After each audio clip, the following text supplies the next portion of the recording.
Good morning बच्चों।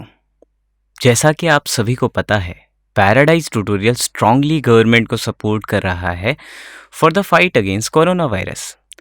And हम सभी टीचर्स अपनी प्रॉब्लम्स भुलाकर आप लोगों के लिए हर दिन क्लासेस का इंतज़ाम कर रहे हैं। और इसी की तरफ चलते हुए पैराडाइज ट्यूटोरियल्स ने अपनी ऑफिशियल ऐप को लॉन्च करा है। आप सभी ये सोच रहे होंगे कि इस ऐप से आखिर होगा क्या। लेक्चर्स तो हमें मिल ही जाते हैं, सब कुछ तो ऑनलाइन अवेलेबल ही है, तो फिर इस ऐप की क्या ज़रूरत है। तो मैं आपको आपके इस सवाल का जवाब देता हूं।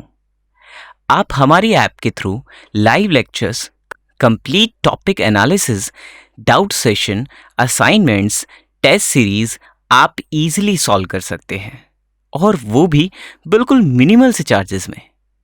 इतना सब कुछ आपको मिल रहा है हमारी ऐप में, तो देर किस बात की है। अभी उठाइए अपना मोबाइल या लैपटॉप और डाउनलोड कीजिए हमारे ऑफिशियल ऐप को। आपको ऐप में मिलेंगे detail lecture, live interaction with the teachers, doubt session, test series, notes, counselling for your future planning, counselling for your time table management. Almost हर चीज मिल रही है, तो अभी एनरोल कीजिए। डिस्क्रिप्शन बॉक्स में आपको लिंक मिल जाएगा इस ऐप का। बच्चों याद रखिएगा, पैराडाइज ट्यूटोरियल हमेशा आपके साथ है। आपका सिलेबस हमारी जिम्मेदारी है। गुड मॉर्निंग बच्चों, हमारी ऐप लाइव हो चुकी है। आप डिस्क्रिप्शन लिंक में उसे डाउनलोड कर सकते हैं और अपनी मर्जी का कोर्स सेलेक्ट कर सकते हैं। इसमें आपको मैथ्स, फिजिक्स, केमिस्ट्री, बायोलॉजी और 10th 9th की क्लासेस के बारे में आपको पूरी डिटेल्स मिल जाएंगी। तो जल्दी से डिस्क्रिप्शन लिंक से हमारा ऐप जो है वो डाउनलोड कीजिए, पैराडाइज ट्यूटोरियल्स का ऐप डाउनलोड कीजिए। तो चलिए आज का जो आपका चैप्टर है उसका पॉइंट स्टार्ट करते हैं, that is effect of pressure on rate of reaction की रेट ऑफ रिएक्शन पे क्या इफेक्ट पड़ने वाला है। तो इफेक्ट ऑफ प्रेशर में हम दो पहले बेसिक टर्म्स पढ़ेंगे। पहली टर्म आएगी पीआई और दूसरी टर्म आएगी पीए। तो पीआई क्या है? It is the initial pressure of reactant, और पीए क्या है? It is the final pressure of reactant. हमारे दिमाग में एक क्वेश्चन आता है कि सर हम प्रेशर कहां यूज करेंगे और कंसंट्रेशन की टर्म कहां यूज करेंगे। तो मेरे बच्चों आपको यह याद रखना है कि जहां पर गैसियस टर्म्स दे रखी हैं वहां पर आप लगाओगे प्रेशर, और जहां पर एक को सोल्यूशन दे रखा है वहां पर हम कंसंट्रेशन का टर्म यूज करेंगे। तो जहां पर गैसियस टर्म है उसमें प्रेशर कैसे यूज करना है, एक एग्जांपल उठाते हैं और जल्दी जल्दी से उसको सीखते हैं। मान लो एक एग्जांपल है जिसमें मैंने लिखा SO2Cl2 गैस है, और ये ब्रेकडाउन होता है SO2 gas plus Cl2 gas में। ठीक है, सबसे पहले चेक करेंगे क्या रिएक्शन बैलेंस है या अनबैलेंस। सबसे पहले ये चेक करेंगे, सल्फर 1 है, बिल्कुल 1 है, ऑक्सीजन 2 है, बिल्कुल 2 है, क्लोरीन 2 है, बिल्कुल 2 है, यानी रिएक्शन अपने आप में बैलेंस है। चलिए आगे बढ़ते हैं, जो जो चीजें मेरे को इसमें सिखानी है। पहली चीज जो हम इसमें सीखेंगे बच्चों जी वो ये है कि at time is equal to 0। Let us suppose time 0 है, तो इसका जो प्रेशर है वो क्या होगा? Initial pressure. मतलब ये दोनों तो बनेंगे ही नहीं ना, तो इसका मतलब इनका प्रेशर क्या होगा? दोनों में से कोई नहीं बना है, दोनों प्रोडक्ट नहीं बने, तो इनका प्रेशर, टोटल प्रेशर क्या होगा? 0। बट इसका इंडिविजुअल प्रेशर क्या होगा? T initial. ठीक है, आगे बढ़ते हैं। लेट अस सपोज कुछ टाइम बाद कुछ चेंज आया इसमें, और चेंज क्या आया? क्योंकि यह 1 है तो मैं मान लेता हूं 1x का चेंज आया, यहां प्लस x का चेंज आया, यहां पर भी प्लस x का चेंज आया, ये चेंज आ गया। अब मैं कह रहा हूं इसमें कि at time is equal to t, at time is equal to t क्या बचेगा? यहां से पी आई माइनस एक्स, यहां से क्या बचेगा? x, और यहां से क्या बचेगा? x, ये बचेगा। तो ये स्टोइशियोमेट्रिक कोएफिशिएंट के हिसाब से हमने प्रेशर निकालना सीख लिया। तो what is the pressure of SO2Cl2 and that is the final pressure of SO2Cl2। ये फाइनल प्रेशर है, तो वो क्या होगा final pressure? It is equal to PI minus एक्स। And what is the pressure of, final pressure बोल रहा हूं, final pressure of SO2 that is x, और फाइनल प्रेशर Cl2 का क्या होगा? That is also equal to x। तो मैं कह रहा हूं इनिशियल प्रेशर क्या होगा? Initial pressure is equal to, आपको याद रखना है, initial pressure is equal to PI, P initial. और फाइनल प्रेशर जिसको मैंने डिनोट किया था, किससे डिनोट किया था डियर? हमने इसे डिनोट किया था PA से, that will be equals to pressure of SO2Cl2 और it is equal to PI minus X। क्योंकि यहां पर सिर्फ हम रिएक्टेंट के लिए पुट कर रहे थे तो हमने प्रोडक्ट को कंसीडर नहीं किया है, हमने रिएक्टेंट की वैल्यूज पुट करी। तो ये जो जितना भी मैंने पढ़ाया वो क्यों पढ़ाया, हम करने वाले हैं इफेक्ट ऑफ प्रेशर। प्रेशर का कैसे इफेक्ट पड़ेगा किसी गैसियस मॉलिक्यूल पर और रेट ऑफ रिएक्शन पर, ये हम क्लियर करेंगे with the integrated rate law जो हमने डिराइव किया था, लेकिन वो हमने सिर्फ कंसंट्रेशन के लिए डिराइव किया। तो चलिए चलते हैं प्रेशर के लिए कैसे इसको डिराइव किया जाता है। तो पहला चेंज यहां पर देखेंगे कि आपने जब K का वैल्यू निकाला था तो K वैल्यू आया था 2.303 अपॉन में T log of A upon A minus X, where this A is equal to initial concentration of reactant, ये बोला था, and this is the final concentration of reactant। तो इसी को ही जब हम गैसियस टर्म में यूज करते हैं इस फॉर्मूला को, तो इंस्टेड ऑफ राइटिंग कंसंट्रेशन हमारे पास प्रेशर आ जाता है। तो यही फॉर्मूला क्या यूज होगा, K is equal to 2.303 upon T log of P initial concentration की जगह इनिशियल प्रेशर आ गया, upon P final that is called PA। ठीक है, ये हमें फॉर्मूला मिल जाएगा जब हमें सॉल्व करना होगा गैसियस टर्म में, यानी प्रेशर की टर्म में हमें सॉल्व करना होगा। तो ये बड़ा इंपॉर्टेंट है और ये है आपका प्रेशर की टर्म में रेट कांस्टेंट का फॉर्मूला जो हमने फर्स्ट ऑर्डर रिएक्शन के लिए करना है। ठीक है, तो ये हमने लिख दिया है। अब जल्दी से आप इसको नोट करेंगे, फिर इसके ऊपर 2 क्वेश्चन कराएंगे और बड़े आसानी से उन क्वेश्चंस को सॉल्व करेंगे जो 4 या 5 नंबर के आपके एग्जाम में आ जाते हैं। जल्दी से सॉल्व कीजिए, जल्दी से नोट कीजिए।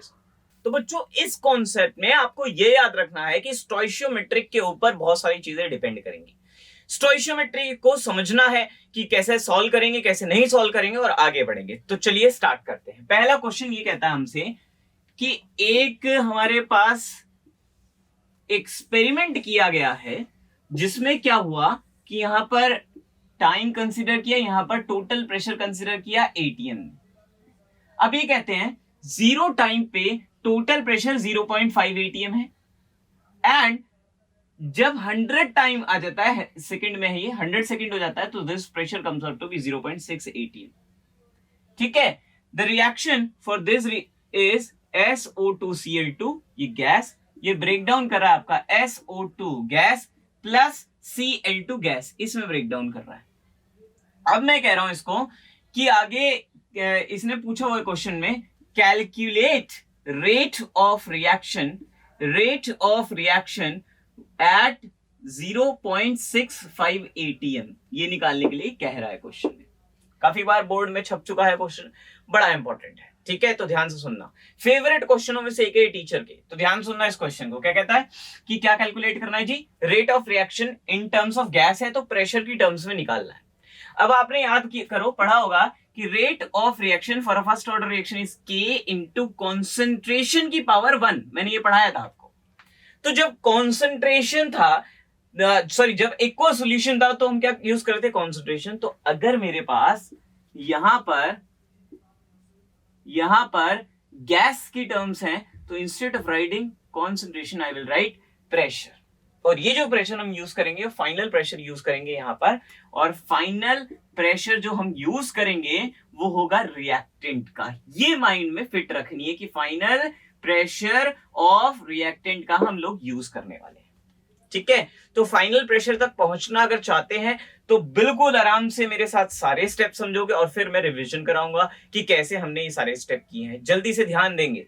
कहता है एक रिएक्शन है ये, अब मैंने कहा at time is equal to 0, this is initial pressure, this is 0, this is 0। मैं इधर चेंज देखना चाहता हूं कि चेंज क्या आएगा, यहां -x का, यहां पर +x का, यहां पर +x का।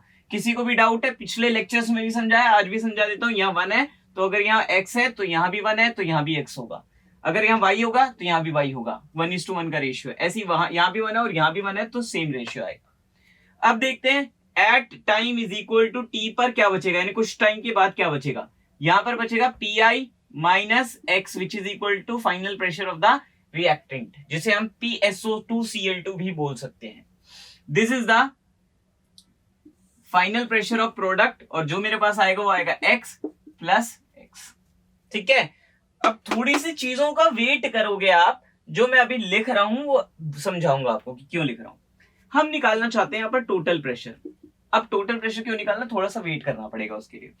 ये जो टोटल प्रेशर हमें निकालना है वो हमें निकालना है डाल्टन्स लॉ से, और डाल्टन्स लॉ कहता है कि अगर 3 गैसेज हैं तो तीनों का इंडिविजुअल प्रेशर ऐड कर दो, वही आपका टोटल प्रेशर होगा। तो that will be equals to pressure of SO2Cl2 plus pressure of SO2 plus pressure of Cl2, ये आ जाएगा।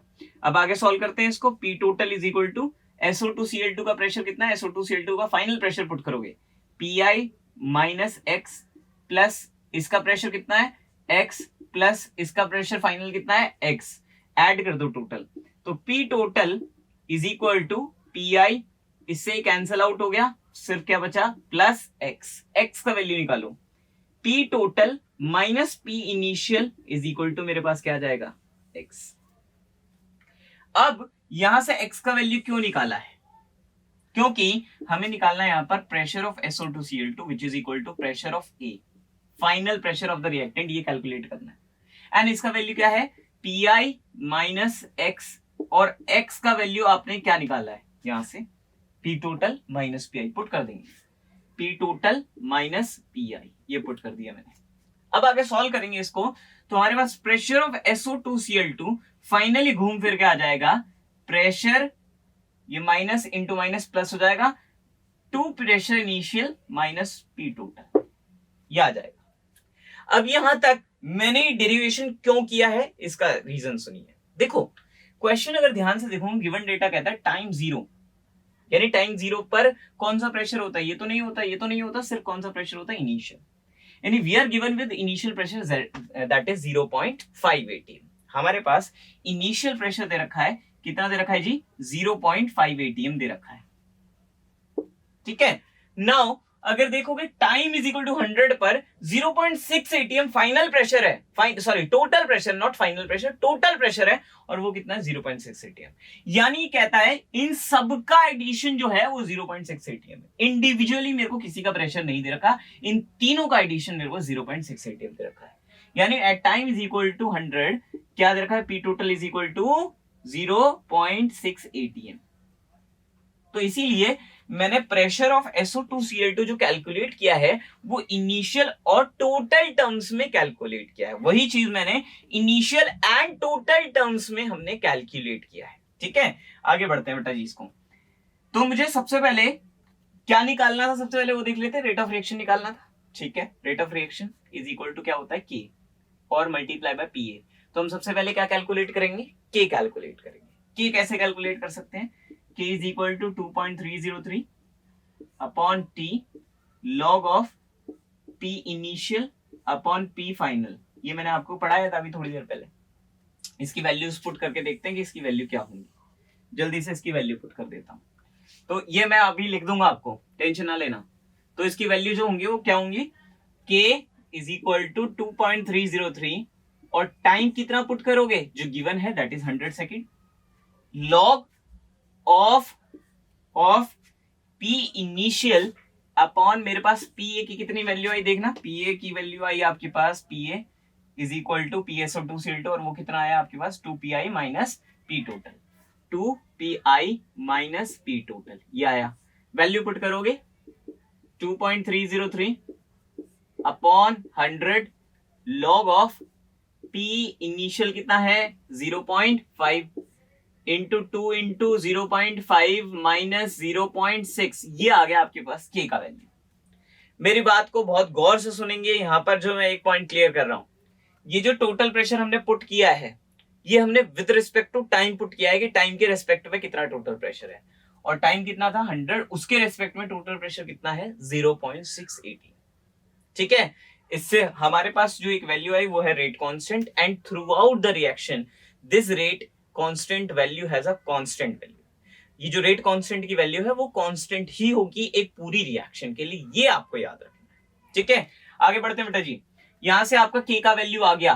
ठीक है, अब क्या करेंगे, मुझसे पूछा था रेट ऑफ रिएक्शन क्या होगा, वो K into pressure of SO2Cl2 और इसकी पावर क्या आ जाएगा 1, क्योंकि ऑर्डर ऑफ रिएक्शन क्या है 1। ये भी आपको याद होगा कि जब ये वाली रिएक्शन थी, ठीक है, एलिमेंट्री रिएक्शन यानी सिंगल स्टेप वाली रिएक्शन, उसमें जो रेट होता है, उसमें जो ऑर्डर होता है वही उसकी मॉलिक्युलैरिटी होती है। अभी मॉलिक्युलैरिटी ऑर्डर आगे आएगा, आज की क्लास में आगे पढ़ेंगे इसके बारे में। तो rate of reaction is equal to आ जाएगा K into pressure of SO2Cl2 की पावर क्या आ जाएगा 1 आ जाएगा, ठीक है। इसका ऑर्डर ऑफ रिएक्शन क्या है 1 है, ठीक है, ये पता चल गया हमको। अब इसको आगे सॉल्व करें, K into pressure of SO2Cl2 ये रहा, कितना था 2pi minus P total. Confusion आ सकती है, लेकिन फिर भी कह रहा हूं कि लेक्चर को ध्यान से सुनेंगे जो मैं अभी कहूंगा। यहां पर जो इनिशियल प्रेशर पुट करोगे दैट इज 0.5 और यहां पर जो टोटल प्रेशर पुट करोगे दैट इज 0.65 ATM, क्योंकि इसने पूछा calculate the rate of reaction at 0.65 ATM, तो इसीलिए मैंने यहां पर जो टोटल प्रेशर पुट किया वो 0.65 ATM से पुट किया है। अब आपके माइंड में एक क्वेश्चन आ रहा होगा, सर आपने यहां तो टोटल प्रेशर 0.65 ATM पुट किया है, ऊपर आपने 0.6 पुट कर दिया, तो आंसर डिफर नहीं आएगा। नहीं, मैंने यहां पर वो टोटल प्रेशर पुट करना है जिसके रेस्पेक्ट में टाइम दे रखा है, ठीक है। ये जो K की वैल्यू निकालनी है वो टाइम के रेस्पेक्ट में निकालनी पड़ेगी, वो टोटल प्रेशर पुट करना पड़ेगा जो टाइम के अकॉर्डिंग दे रखा है। और यहां पर रेट ऑफ रिएक्शन में जो क्वेश्चन के अकॉर्डिंग पूछा हुआ है उस पे काम करना पड़ेगा। अब ये चाहे 0.65 होता चाहे 0.6 होता, और उसके रिस्पेक्ट में जो भी टाइम होता उसके हिसाब से रेट कांस्टेंट की वैल्यू जो आती है ना वो सेम ही आती, वो चेंज नहीं होती, क्योंकि rate constant for a particular reaction is constant, it is only change when the temperature is change. आपको ये याद रखना है। तो 0.65 भी मैं पुट कर सकता था, लेकिन उसके रेस्पेक्ट में मेरे को टाइम नहीं दिया हुआ था, 0.65 के रेस्पेक्ट में टाइम नहीं दिया था, इसलिए मैंने यहां पर K की वैल्यू उसके रेस्पेक्ट में निकाली जिसके रेस्पेक्ट में टाइम दे रखा था। तो यहां तक ये 5 नंबर का बहुत ही अच्छा क्वेश्चन आपके पेपर में पूछा जा सकता है, जल्दी से इसको नोट कर लीजिए, फिर अगले क्वेश्चन की तरफ चलते हैं। तो बच्चों जो नेक्स्ट क्वेश्चन है उसके स्टोइशियोमेट्रिक में थोड़ा डिफरेंस कर रखा है, बाकी पूरा question same as it is पहले वाले क्वेश्चन के जैसे। तो जल्दी से सीखते हैं इस क्वेश्चन को। क्या कहता है, कहता है क्वेश्चन नंबर 1 कि टेबल वही है, 0 पे 0.5 और 100 पे 0.512 दे रखा है ATM, और यहां कहता है कि इक्वेशन ये है और कैलकुलेट करना है K। इसमें रेट ऑफ रिएक्शन नहीं पूछा हुआ, सिर्फ K पूछा हुआ है, तो उसी पर ही हम सॉल्व करेंगे पूरे क्वेश्चन को। चलिए करते हैं जल्दी से। कहता है at time is equal to 0, आप सबको पता है टाइम इज इक्वल टू 0 पे इसका प्रेशर होगा इनिशियल, ये 0 ये 0। अब मैंने कहा चेंज देखो यहां पर क्या चेंज आने वाले हैं, तो इस पे चेंज आएगा -2x का, यहां पर 2 है तो ये 2x का, यहां पर 2 है तो यहां 2 है, तो यहां पर भी क्या चेंज आएगा +2x का, यहां पर 2 है तो यहां पर क्या है 1, बैलेंस इक्वेशन है, यहां 2 है तो यहां पर क्या है 1, यानी यहां 2x है तो यहां पर कितने का चेंज आएगा 1x का, ठीक है। ये स्टोइशियोमेट्री से लिख रहे हैं और कुछ नहीं। अब मैंने कहा at time is equal to t पर जाते हैं, तो आपके पास जो बनेगा वो क्या बनेगा pi माइनस 2x, यहां पर क्या बनेगा 2x, यहां पर क्या बनेगा x, ये आ गया, ठीक है। अब क्या करते थे आपको पता होगा, टोटल प्रेशर निकालते थे। टोटल प्रेशर कैसे निकालते हैं, pressure of N2O5 plus pressure of N2O4 plus pressure of O2, ये निकाल लिया हमने। अब मैं क्या करने जा रहा हूं, इसमें N2O5 का प्रेशर कितना है pi माइनस 2x प्लस यहां प्रेशर ऑफ N2O4 कितना है 2x प्लस x, इससे कैंसिल आउट हो गया, और फाइनली टोटल प्रेशर जो आया वो हमारे पास आया pi प्लस x का वैल्यू निकाल लो, कितना आया P टोटल माइनस pi। अब क्या करेंगे कि जी x की वैल्यू पुट करते थे किसमें, इसके अंदर, तो Pa और प्रेशर ऑफ N2O5 जो फाइनल प्रेशर है वो कितना आएगा, that equal to pi minus 2x, ये आ जाएगा। अब क्या करोगे, x की वैल्यू पुट कर दो इसमें, तो pi minus twice into x कितना है बेटा P total minus pi, P total minus pi, ठीक है, pi minus 2p total plus 2pi, ये हो जाएगा। अब इसको सॉल्व कर लेंगे आप, तो क्या आएगा 3p initial minus 2p total is equal to आएगा प्रेशर ऑफ A, ये आ जाएगा। अब इसमें क्या करने वाले हैं, इसमें एक सिंपल सा कॉन्सेप्ट लगाने वाले हैं, और कॉन्सेप्ट ये है कि आपको निकालना था K, और K की वैल्यू होती है 2.303 upon T log of pressure initial upon pressure final, ये होता है, ठीक है, आगे इसकी जल्दी से वैल्यू लिखते हैं कि क्या आएगी। तो 2.303 upon T log of initial pressure upon final pressure कितना है हमारे पास 3p initial minus 2p total. तो अगर मैं रिस्पेक्टेड वैल्यूज पुट कर दो तो मेरा क्वेश्चन सॉल्व हो जाएगा। देखिए क्या है रिस्पेक्टेड वैल्यूज, टाइम की वैल्यू है 100 सेकेंड, यहां दिया हुआ है, और इनिशियल प्रेशर आप लोगों को दे रखा है 0.5, इनिशियल प्रेशर 0.5 और टाइम के रेस्पेक्ट में आपको फाइनल प्रेशर यानी टोटल प्रेशर दे रखा है 0.512। यहां पर ये वैल्यूज पुट करनी है, आपको सॉल्व करना है और आंसर निकाल देना है। तो बच्चों ये था हमारे लिए पहला टॉपिक आज की क्लास का, जिसका नाम है effect of pressure on rate of reaction, कि रेट ऑफ रिएक्शन पे क्या फर्क पड़ने वाला है। तो ये जल्दी से नोट कर लीजिए, फिर चलते हैं ऑर्डर एंड मॉलिक्युलैरिटी की तरफ। तो बच्चों ऑर्डर और मॉलिक्युलैरिटी में क्या डिफरेंस है ये सीखेंगे अब। ऑर्डर क्या होता है, मॉलिक्युलैरिटी क्या होता है। तो ऑर्डर के बारे में तो हमें अच्छे से पता चल गया कि कितने जो रेट ऑफ रिएक्शन है वो किस पर डिपेंड करेगा, रिएक्टेंट पे कितना डिपेंड करेगा, वो डिफाइन करेगा क्या, order of reaction. It is the sum of the powers of the concentration terms in the rate law expression. ये भी मैंने आपको बताया था, हमने आपको निकालना सिखाया था rate of reaction. Rate of reaction के लिए हमने बताया था R is equal to K into concentration of A की पावर 1 कॉन्सेंट्रेशन ऑफ B की पावर 2। तो अल्फा की वैल्यू हम लिखते थे 1, बीटा की वैल्यू लिखते थे 2, अल्फा और बीटा को ऐड कर देते थे तो आंसर आता था 3, that is the order of reaction. ये जो अल्फा और बीटा है वो हम एक्सपेरिमेंटली कैलकुलेट कर रहे थे, इसीलिए इसकी जो वैल्यू है वो एक्सपेरिमेंटली डिटरमाइंड वैल्यू होती है। It can be in fraction also. अब कहोगे sir half order of reaction का मतलब क्या है, हाफ का मतलब क्या है कि पावर तो हाफ हो ही सकती है ना, मतलब वो इतने ही फैक्टर पर डिपेंड करेगा। मतलब मैं अगर लिख दूं R is equal to K into A की पावर क्या लिख दिया मैंने, हाफ, यानी इतने पे डिपेंड कर रहा है। अगर आप बढ़ाओगे तो उसकी पावर हाफ में इंक्रीज हो जाएगा। आप एक की कंसंट्रेशन को डबल कर दोगे तो पावर हाफ है, इसका मतलब हाफ के रेस्पेक्ट में रेट ऑफ रिएक्शन पे फर्क पड़ेगा। अगला कहता है it can be zero. Yes, अगर मैं रेट ऑफ रिएक्शन जीरो कर दूं यानी R इज इक्वल टू हमारे पास क्या आ जाएगा K, यानी रेट ऑफ रिएक्शन डिपेंड नहीं करेगा किसके ऊपर, कंसंट्रेशन ऑफ रिएक्टेंट के ऊपर। Last point order of reaction का, जो स्लोवेस्ट स्टेप होता है किसी भी रिएक्शन का। अब जो सिंगल स्टेप में रिएक्शन होती है उसको बोलते हैं एलिमेंट्री, जो मल्टीपल स्टेप में होती है एक ही रिएक्शन उसे बोलते हैं कॉम्प्लेक्स रिएक्शन।